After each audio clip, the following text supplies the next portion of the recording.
brothers on record. Now what you expected? Once you get the message, you sure to respect it. Now get connected, it's brothers on record. Now get connected, it's brothers on record. That's right, two brothers, one mic, tap in. That's right, two brothers, one mic, tap in. That's right, two brothers, one mic, tap in. It's brothers on record, plug in and stay connected.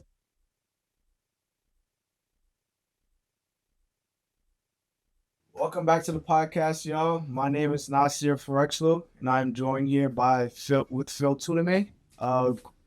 He'll be providing us some insight on the behind the scenes of everything that has to do with the movie, sound, design, and everything. So just want to say thank you so much for coming on the podcast. How you feeling? Feeling good. Thanks for having me. Awesome. So I first want to start with, how was your upbringing? How was life for you as a child? As a child, I don't remember anything but New York City. So I came to New York City like 1985. Where'd you go from? Came from the United Kingdom, England. Oh, Birmingham, England. That's crazy. So yeah, I'm a London. I'm a London transplant. So coming to Brooklyn, it's like a different experience. So East New York being the first place that we touched down, the family, we stayed probably for like 2 weeks. Had like some wild stuff go on, and my mom was like, "Nah, we out of here." So they moved us to East Flatbush, which is a little bit better, but it's in the 80s, it's still back then. Yeah, it's still crazy and wild. Education was like elementary school was PS219 Annex. Then went to Arthur S. Solomons, which is on Kings Highway, and after that, we parents got enough money to buy a house in Bed-Stuy, in Marcy and Pulaski. Nice. So that was like, then high school. High school was high school. I didn't do nothing in high school.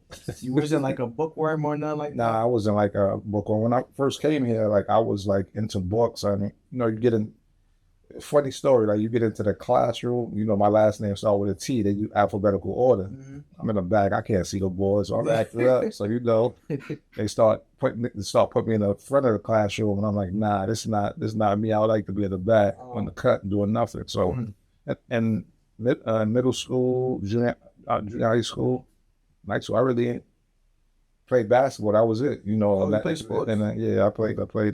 Dope. I used to hoop, but I'm old now, so it's back in the memory line. The knees, the wrists, the elbows. Nah, it's just you try to do a move with your head, you're moving fast, but in reality, you like Matrix, slow motion. So it gets, Absolutely. So did you end up going to college? Yeah. So went to Grover Cleveland, transferred out of Grover Cleveland, came back to Grover Cleveland, and wound up playing basketball in Grover Cleveland. And in my 11th grade, we played a tournament in Greenwich, Connecticut. So Greenwich is like one of the richest cities in Connecticut. So being against your peers, they're talking about college and middle school. So they was like, what college you going to? So nobody on the basketball team like college. Like, we're going into the Army. We going into the military. So at that point, it's like, hold on. Let me start looking at these schools. I never knew it was an option. So all the schools I applied to, even though I didn't do any work at high school, I got into every college I applied for, which is amazing. But I wound up going to a junior college, Mitchell College, which I played on the first year. It was like a culture shock to me because like I didn't do no work in high school. So I was like, I came out here to just like I didn't learn nothing. So in college it was like my real-time learning experience. Like, I'm afraid to get kicked out because I don't know anything. So I would work 10 times harder than everybody else to be like, I belong here. Even though academically, I didn't belong. Think so? Academically, no, because I didn't do any. It was like a C+ student, B-. No, in high school, I was like a D+. But in college, I was a B+ in college. Okay. So it was a big difference. Like it's like I didn't know the work. I just didn't want to do the work. Okay, and now you had to. Now I only had to because I didn't want to be embarrassed and be like all these other people that from the third or fourth grade, they were getting tutors, they were getting all this stuff. So I'm sitting in class with them. I'm like, I never heard of this. I never learned this. I never paid attention. They never taught us in the schools and in the school system. So as a youngin', I'm like, listen, I want I would like to be a teacher because there's a lot of stuff that I miss. That I know a lot of people, we on the same train. That's why people act up. I don't want to be in school. I don't know anything, so they act. All they do is act up, and it's just weird. So when I was in high school, and then when I got to college, I'm like, hold on, this is something I can give back.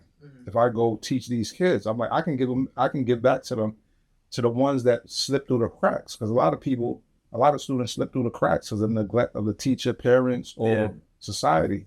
So that was my giving back to my help into the world at the point from high school to college. So like I tell people, like my college was easier. All my college years was easier than my high school years. Because in college I was teaching myself. I was like, you're an A student? Cool. I know I'm 10 times smarter than you. So I'm an A+ student now because it wouldn't let me in high school. I'm like, oh, you're an A+? I don't care. If I pass, I pass. If I don't, I don't. Because my parents, they always worked. So they couldn't stay on top. They couldn't like check homework. Right. They have to pay bills. My mom's had 2 jobs. My dad had 2 You have jobs. siblings? Yeah, I got 2 brothers. Older than the younger brother. Okay, so you're like the middle child too. So yeah, I'm the middle child. So my older brother, when he was 18, 17, he went to the military. He went to Japan. So like me and my little brother, it was like me and my little brother. So we was always thick and thin, doing stuff together. So we taught ourselves. We taught ourselves basketball. We taught ourselves, like my dad played soccer. He never taught us because he never had time to teach us. Yeah, he never had time to sit down. He like sit down, do homework. And he drove cabs. And then my dad wound up working for himself. Which it paid off. Like he showed us that like if you work for yourself, you're good money. But society teaches us that they give us all the negative things. Go work for somebody else. And fulfill everybody else's dreams. Look, as a child, as a teenager, I had the fear like I can't work for this. I can't work for myself. What if it doesn't make it? How I'm gonna get so and so? So they tune. So as an adult, that's out your head. Like now I got my own company. Now I'm worried about how to make this work. Which you should always like worried about how to make this work, even if you're working with somebody. But if you're working for somebody, you're not fulfilling your dreams. So they don't, in this country, they don't teach us anything like any gems like that. They teach you like, you got to be you got to work for the man. You got to go to school for this, pay 80,000, 100. Some people pay 200,000 for 4 years. Now you're in debt 200,000 for 4 years. You got a bum ass degree. Now you buy the who like, and then you back in. I'm not knocking anybody that works. Yeah. But why pay that $200,000 loan? So you can put that same money, get a loan, 200,000, put it into your business. If you fail, you tried. At least you tried. But if you done gave it to the man, now you owe the man 200,000. Now you're working these minimum jobs, or you going back to school to do something else that you really don't like, but you're trying to get money. So it's a tricky world we live in. So prior to all of this, when you graduated college, you said you wanted to be a teacher. Yes, I wanted to be a teacher when I graduated. So let me tell you my college. My first college was junior college. Did 2 years, got my associates in art. Yeah. Then my second college was University of Hartford, which I did my undergrad and I did my grad. And I did my master's degree there. So it was like 5 years. So the master's is a year, another year, 1 year. So that's because they take your credits, they take your total credits. So you only have to do like 1 year. So like in the junior college, I had about 80, 90 credits. But to go to my 4-year school, they only took like 60 something. But when I went to my master's program, they went and looked at my thing like, okay, you need 5 or 6 classes or whatever the number was. It's so long ago, I'm not quite sure how it worked. But you don't have to do the 2 years master program. It was like an accelerated program. So when you're grinding and so work is easy. You start seeing, studying, it becomes so easy. It becomes like it was textbook. If I had muscle memory because I was a kid, I'd have been so much further. I'd have probably been I would have been in a better school. Yeah. So you finished your master's degree. What type of teaching did you like? Specialty did you go into? So I went into. I was a substitute teacher, and in the Connecticut area. I know there was. Definitely. He was taking advantage. Definitely not. No, I didn't like the high school because when I came out, I was like, in the school, I was like, "Are you a student or you?" So the age, it was like a 4 or 5 year difference in age. So that wasn't that wasn't like, it wasn't like it wasn't my cup of tea. It was abusing you, bro. Definitely wasn't abusing me. Come on now, bro. So they throwing papers at you and all that. Nah, it was like, it's not like when you in high school, they can be some, but it's not really like, they don't know you. So Yeah, that's why. when you don't know, like, it was no friendly. I come in like, "Oh, so and so, all right, this is the work you do. You want to do the work? You don't want to do the work? I'm gonna still get paid." But then when I came back to New York, I got the middle school. So in the middle school, I was a 7th to 8th grade social studies teacher. So that was more with like small younger children. Yeah. So now it's like in high school, they already set on their path. Yeah. Middle school, elementary school, Malibu. more, yes, you can be like, "Yo, listen," you can mold, and you be like, "Listen, education is important." High school, they done like, they either parents or families and shit, or they're not. They're in the streets. Yeah. So it's like, I gotta come to school. In middle school, some kids was parents in the street, so they're in the street like, "Yo, I just gotta graduate here. I just gotta graduate high school, because I'm on the block. I don't have to do nothing else. I can go to work. I can go to nothing." So it's a different mentality. How long did you teach for? So I taught for 4 years. 4 years. So how did you like it? Was it something that you thought it would be? Everything would be like to give it back to the kids and stuff. See, it was amazing. Like, so, you had knuckleheads, and you have some of the kids, you love them. Like, "Yo, listen, they're like family." Yeah. But my thing is, the reason why I left is like, in New York City, the police department gets paid more than the teachers. Yeah, that's what I was about to say. You're so underpaid. So the teachers are underpaid. So now they try to, a couple years back, they try to make it more, but you got to keep going to school. So I'm like, "Yo, listen, how many these professional session classes I got to go to every time? I want to relax." Like, it's like continuous new ways to teach, and somebody come out with a new thing, or learn this, learn that. So I had a class that the NYPD came in the class, and they had one period with the kids, and I was in there on a computer, and this lady, I can't remember her name, was like, "Yo, you ever thought about how that thing was? Oh, you can teach in the police academy." Like, "I can?" I'm like, yeah. When I got in there was no option to teach in the police academy. You're like, go out the street. So, but the money was better. Like the first year I was in the PD, I made over six figures. The first year. First year. So I'm like, "Oh, wait, hold on. I never made that a teacher." Yeah, which is crazy. You would think so. So you like, "Yeah, teacher so and so," but and with teaching, the hardest thing was taking 2 months off and come back to school. I used to ride on a motorcycle. By God, Rollo. I used to I get out of school at 2:30. Yeah. I'm like, "Yo, where you at?" I'm like, "Yo, I'm about to go get the bike," and we'll ride from 2:30 to 4 a.m. It's not the same Rollo, right? Yeah, it's the same Rollo. It's the same Rollo? It's the same Rollo. You lying, what? I knew Rollo since. Yeah, that's a small world. Yeah, That's crazy. Rollo like 26 years. Holy cow. 26. So I used to ride Rollo all the time. Like, we used to come here. Like, I don't know what Rollo did. I know Rollo was on his bike. I was on his bike, and we'll just ride. And the sun would be coming back. I'm like, "Oh, I gotta go to work." I go take a shower, and then go back to school. And after school, jump back on the bike, ride. And it was like I was riding. So riding motorcycles, like, the time goes, you miss so much. Like, and I was like, "Nah, this is not like." So the whole summit is like just riding. The only time you didn't ride is when it rained or when it was some crazy weather. But we used to ride all the time. So you ended up, did you like point blank stop teaching just to transition to police? No. So it was like in teaching, they give you 4 checks. So you don't get paid in the summer, but they predate you. Say you get 4 checks, the 1st to 15th, the 1st and 15th. So in July 1st, July 15th, August 1st, August 15th, September 1st, you're back at work. So it's 4 post-dated checks they give you. Yeah.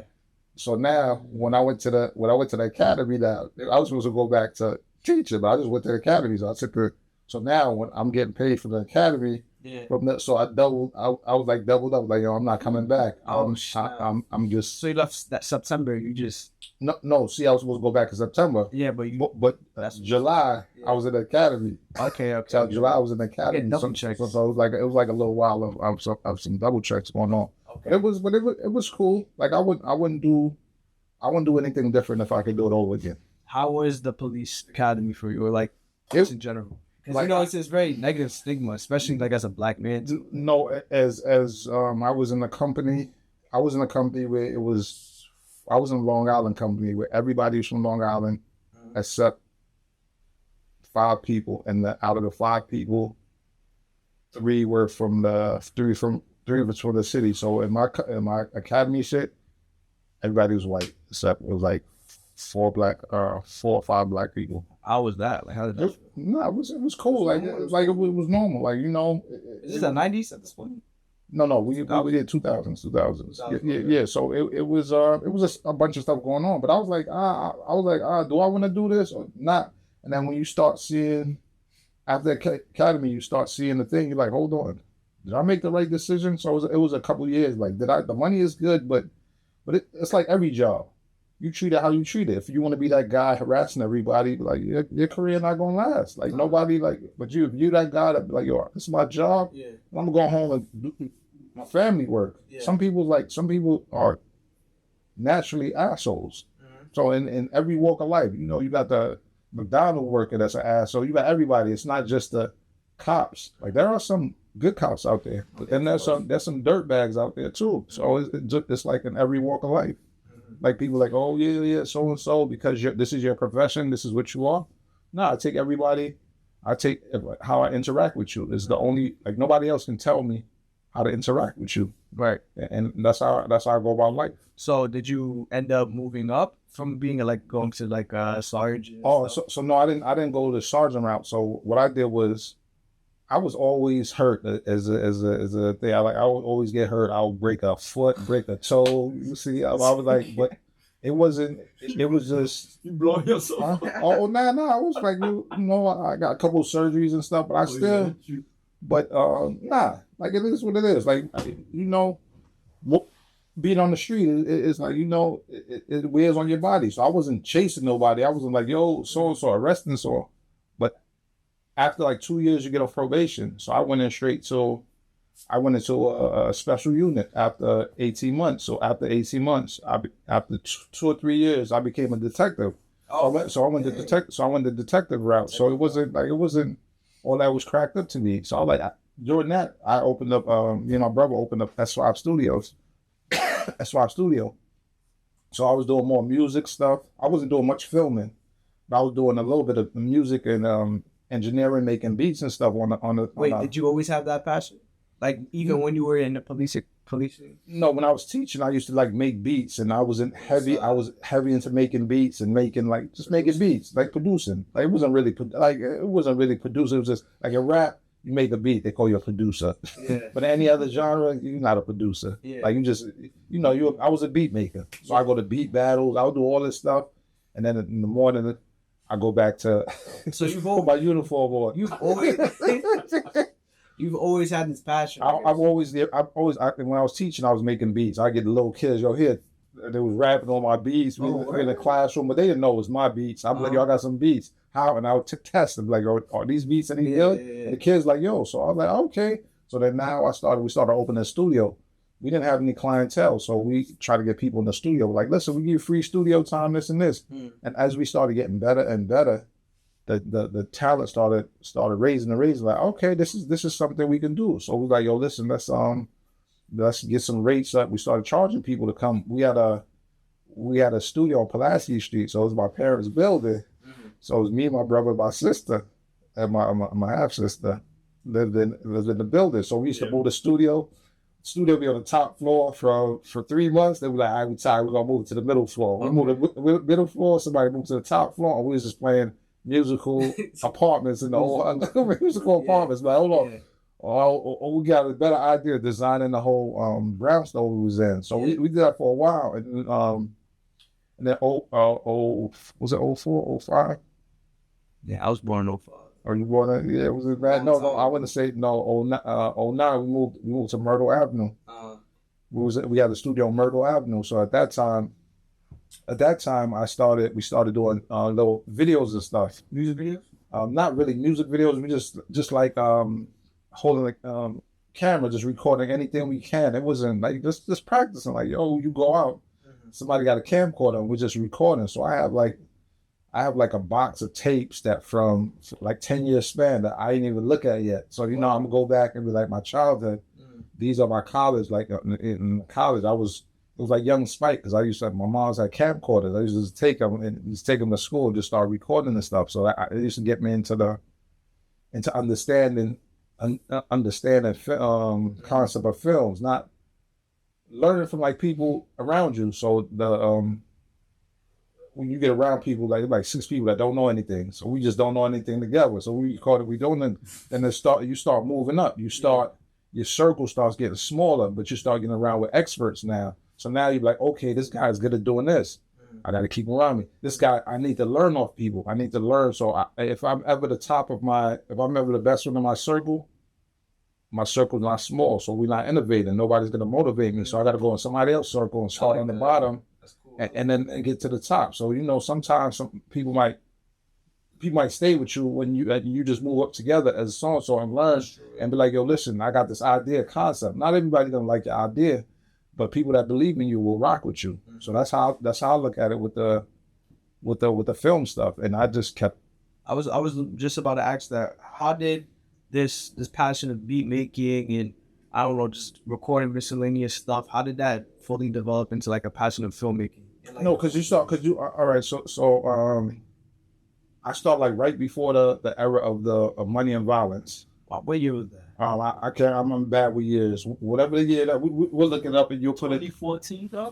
So 2014. So like 2011. Web series, the web series. So 2011.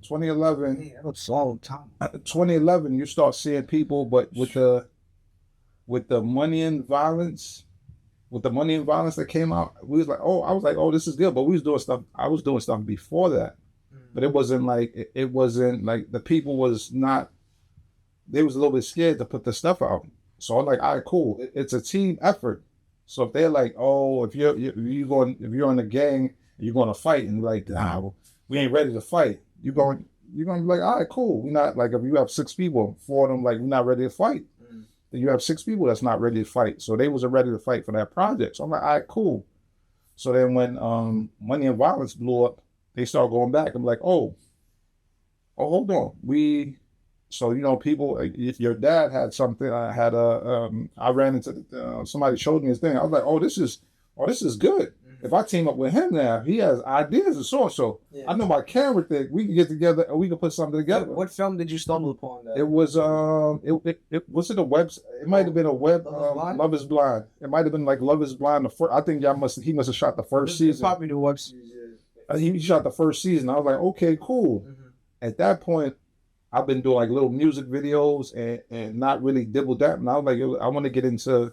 We had like a couple of series we did, but it was series that wasn't touching it wasn't urban. It was like it was Urban and Wilson. No, it was before Urban and Wilson. We did an Illuminati complex, and it was like weird concepts, but it wasn't like urban. Like Love is Blind was urban. It had like you could understand it. You didn't need our stuff. Like you have to be in that space to understand it. It was like you couldn't pick it up and be like, "What's this?" You had to be like, and it was like a Black Mirror. Yeah, it was deep. Oh, okay. Yeah. It wasn't deep, but it was just like people ain't jacking it because it's not your cup of tea. So it wasn't like for the wide audience. Yeah, it wasn't for the wide audience. It was like a niche. It was like a niche thing, like what you call them people, conspiracy theorists. It was like in that realm of making film. You wanted to expound on it. And no, we just wanted to showcase that we can write stuff and we could put it on the screen. So I'm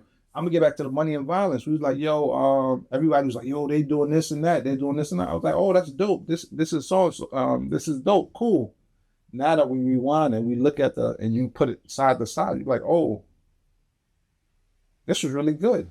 Why didn't we push this? Why didn't we stay behind this mechanic? If it was up to me, so we had dropped it. We had opportunities. To do a whole bunch of things. When all your team is not on the same page, stuff happens. So I'm like, I've done a lot of stuff that hasn't seen the day of light. It's not because I don't want it to see the day of light, because the people I've done it with is on a different page. Sometimes like I'm passionate with what I do. Right. So I rub people the wrong way sometimes. Right. So it's like it's not nothing new. So like you're on the team with creatives, everybody gonna clash. You're gonna argue. You're gonna do this. It's not life.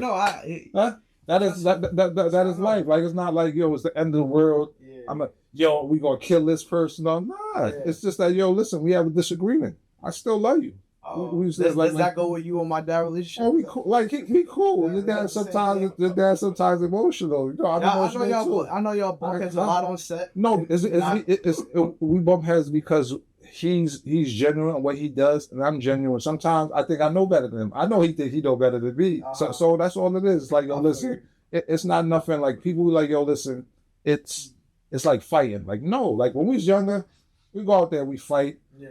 Not get too far so and guess what? Nighttime. You hungry? Yeah. I'm about to walk to the so and that's all it is. As long as it's it's nothing malice. We like now with the internet, like we do petty things. Like listen, I want you to see this. I want you to so. Or somebody says something. Like your dad always tell me, what BS they said. They said you said. Mm-hmm. Like bro, I say a lot of things. But it's not like I'm like niggas like picking up the phone. Yeah.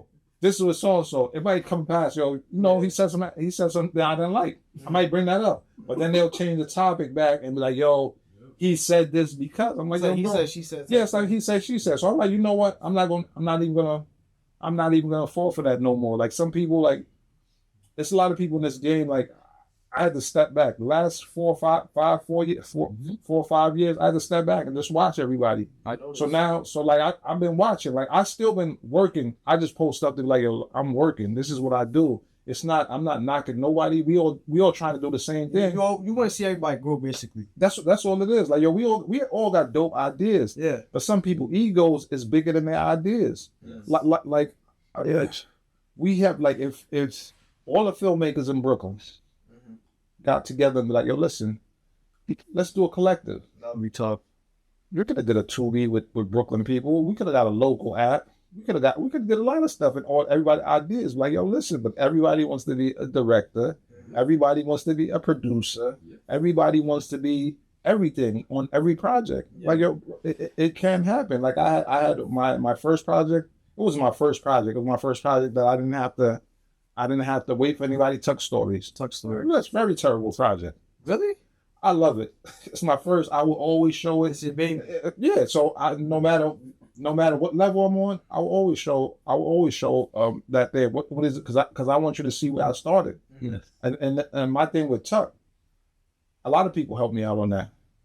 We didn't know what we was doing. We was just like, all right, cool. We going to figure it out. But now, if I show you what I'm doing now, you're gonna be like, oh, you came a long way. It's on a whole different atmosphere. So it's not even, but it's the growth, the personal growth in this filmmaking stuff. I went to Tuck where we spent your dad helped me on Tuck with 99% of the thing that happened on Tuck. Mm-hmm.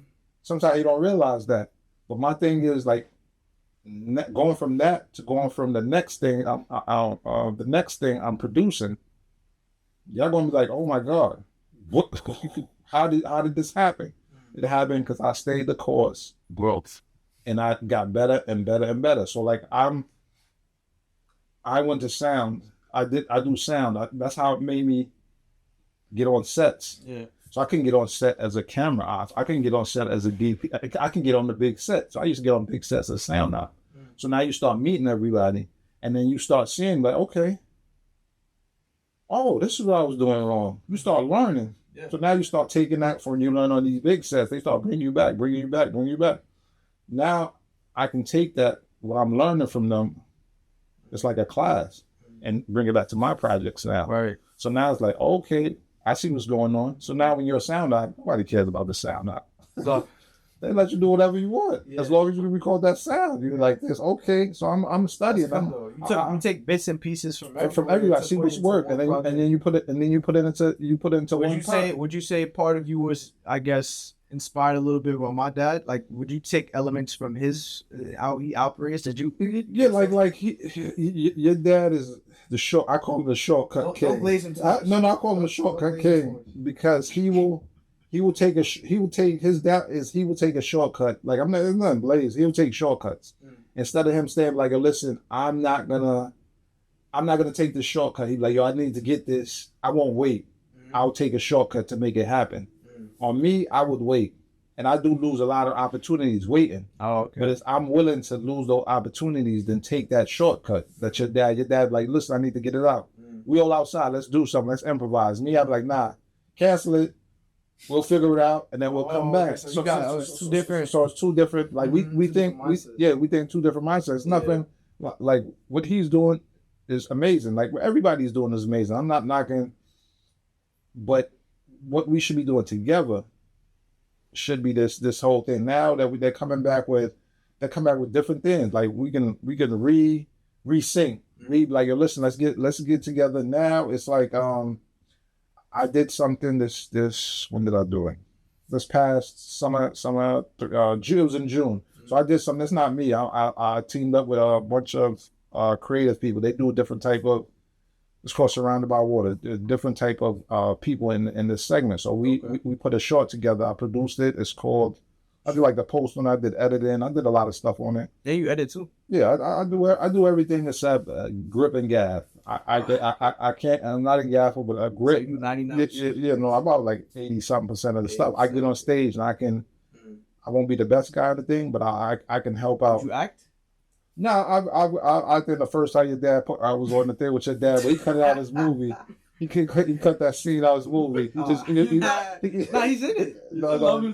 Yeah, he's in it. No, he cut it out. That thing where I got scammed it was on his copy. That means he didn't watch it. It was on his copy. No, you in there. But it was like I came. No, it was one of the episodes I came to rent a house and I got scammed. I thought he cut it out. So that was the first time. That was the first time that I really. But I'm not in front of the camera. You're behind the. I'm behind the camera. But if somebody doesn't show up, I'm like I could come in and say one or two lines. But that's not. It's not your thing. It's not my thing. So, okay, so you're telling like it's more like I kind of introduce you as this, like more behind the scenes, like camera work, sound. So I say sound because even when we were younger, you had a passion for like beats and music making. So you already had that, I guess, that passion for it. Yeah. So like how would you say, how has all of this like, I guess, folded into becoming the person you are today? Like what projects what are you doing today? Are you doing any projects today? Yeah, listen, I'm doing so much right now. I'm just blessed. Like this team has put me under the wing, and like I'm the sound op for them. Can you say Can you say specifically? Surrounded by Waters, like the director Dimas, Daylight Dimas Celebrities. So it's a project I produced. It will be in the theaters February 4th. It'll be in the theaters for 3 days, February 14th to the 17th, I believe. Valentine's Day. It's a kid movie. It's called Fettered. Okay, nice. So it will be in a movie theater. We're just doing some finishing work on it. I produced that. I edited. I did the sound. I was the sound on the thing. So going from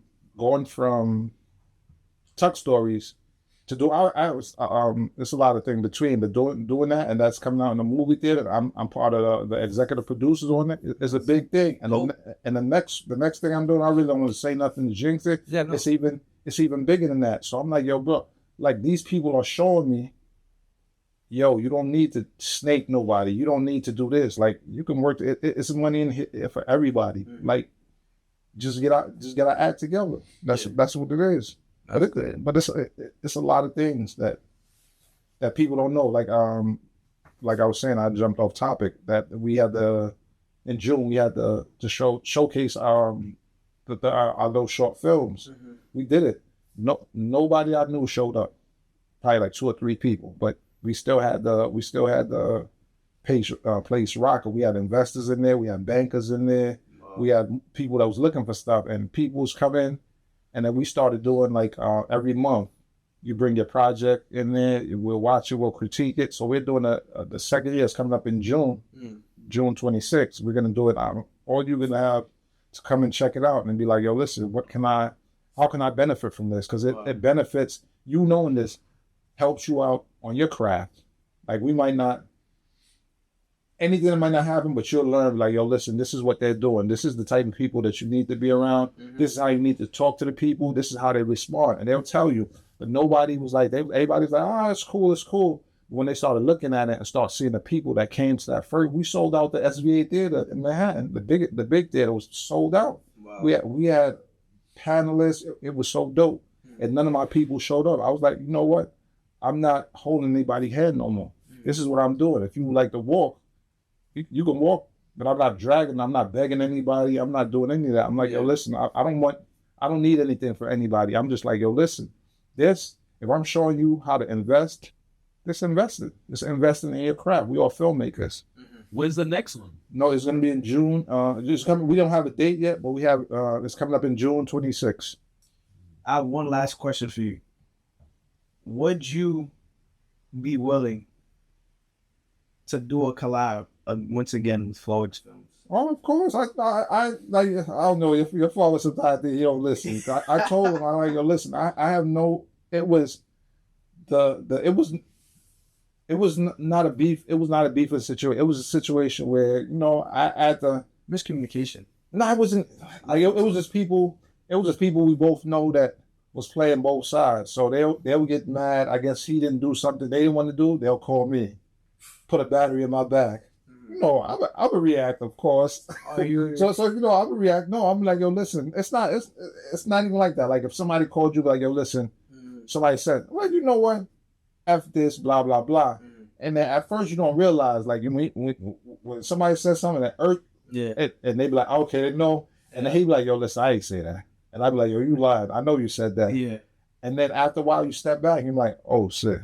Yeah. He didn't say that. So now in retrospect, you could look back on that and be like, silly. Like no, it was 1,000,000% silly. Yeah. It was one, but the people, it's just, you just gotta watch people. Like sometimes you be so close to people, you don't see what's going, you don't see the manipulation, you don't see none of that going on. So I don't I tell you about all the time, like, yo, listen, it was nothing.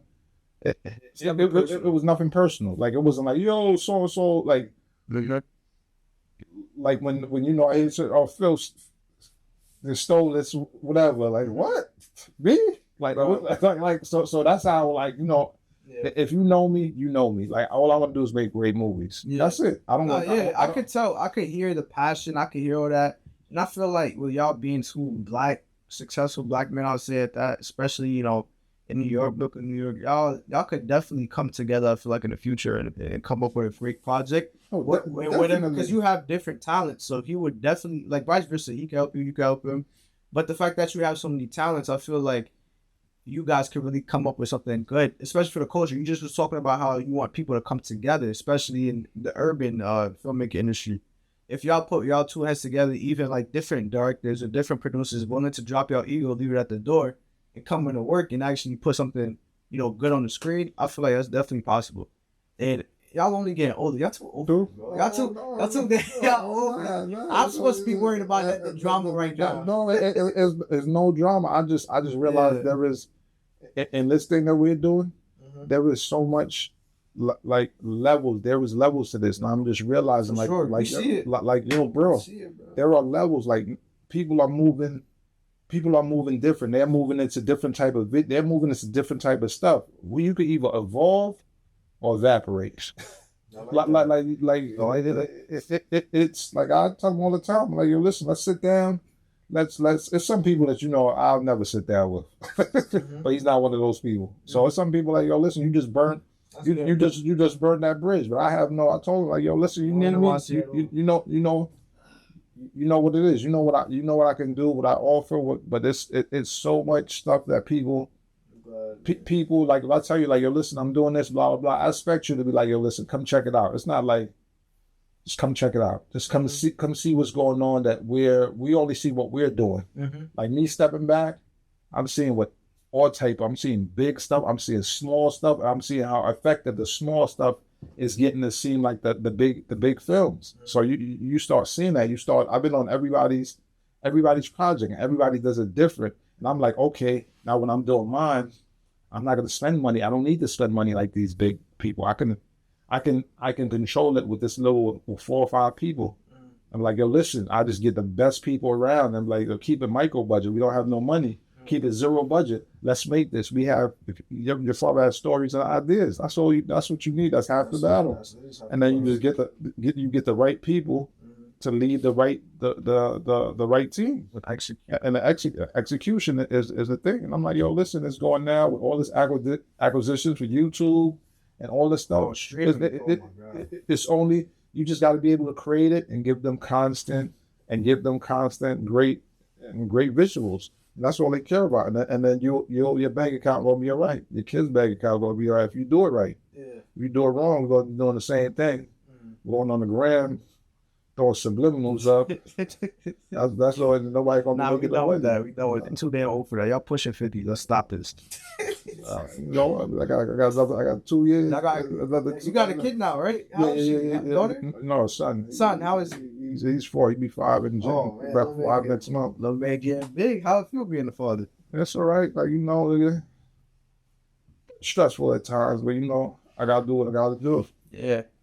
Little man, how is he? Getting big? Yeah, he getting big. He in the school now. He in kindergarten. He's supposed to be in pre-kindergarten. They skipped him, put him in kindergarten. Nice. So he's like one of the youngest kids in the class. So, I'm dealing with the charter school thing is doing a good job with him. Because they're like, teaching him how to write his name, teaching him how to, all the stuff that I can't really sit down and get. I gotta wait till you get a little bit older before I start.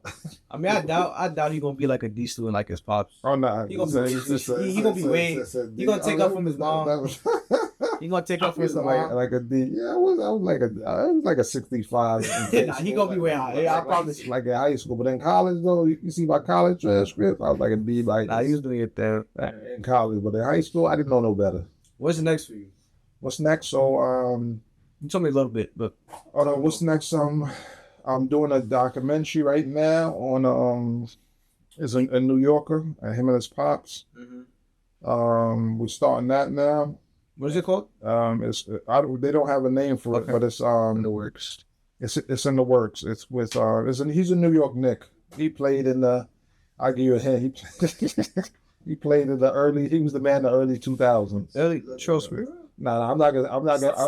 No, he was on that. He was on that. Stephon Marbury? No. Dang, I don't know. No, you know. I mean, he was the highest. He was the highest paid NBA player. I'm time? Your research. Y'all probably know. That's not my research. So we're doing a doc with him. We just started it. Nice. So we should. We're trying to team up with Shaq and Shaq to produce it.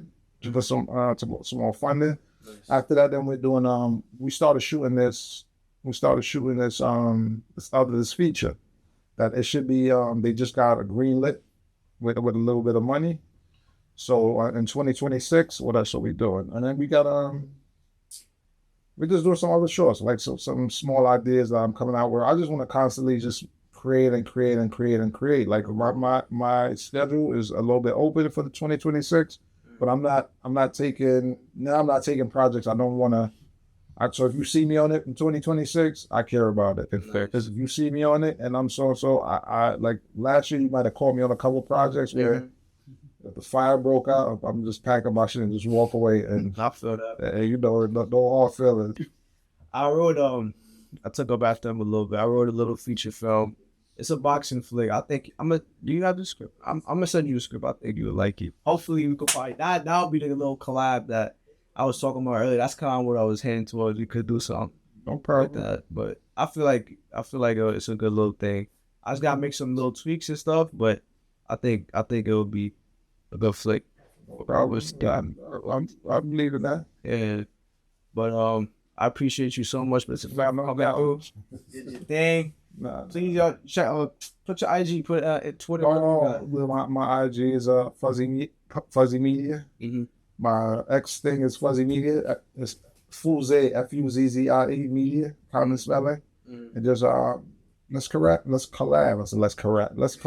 Yes, please reach out to him if you guys need any type of collabs, any type of camera work, sound, anything. This is a video right here. But appreciate you guys for always watching, staying tuned, listening, and Respected. see ya. Thank you. Appreciate you. Yeah. Now get connected, it's brothers on record. Now get connected, it's brothers on record. That's right, two brothers, one mic, tap in. That's right, two brothers, one mic, tap in. That's right, two brothers, one mic, tap in. It's brothers on record, plug in and stay connected.